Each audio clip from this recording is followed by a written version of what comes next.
তো প্রিয় চাষি ভাইরা দেখেন, এই যে এটা কই মাছের পোনা, এটা অরিজিনাল ভিয়েতনামি কই আমাদের যশোর ফিশ খামারে আছে। আপনারা যাদের প্রয়োজন হবে ইনশাল্লাহ আমাদের স্ক্রিনে দেওয়া নাম্বারে যোগাযোগ করবেন। এই দেখেন ভাই, এটা অরিজিনাল ভিয়েতনামি কই। ভিয়েতনামি কই চেনার উপায়, এই দেখেন এর লেজে একটা ফুটা আছে, এটাই হচ্ছে চেনার উপায়। অনেক চাষি ভাইরা আছে, অনেক চাষি ভাইরা চিনতে পারে না। এই দেখেন এর লেজে একটা ফুটা আছে,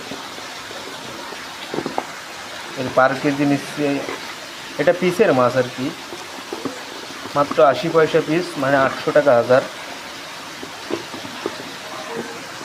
তো চাষি ভাইরা এই দেখেন, এটা শিং মাছের পোনা, এটা অরিজিনাল শিং, দেশি শিং মাছ। এটা পার হাজার নিচ্ছে আপনার 1200 টাকা হাজার। এতে 2 থেকে 2.5 ইঞ্চি হবে। খুব ভালো মাছ, চাষি ভাইদের জন্য ভালো মাছ।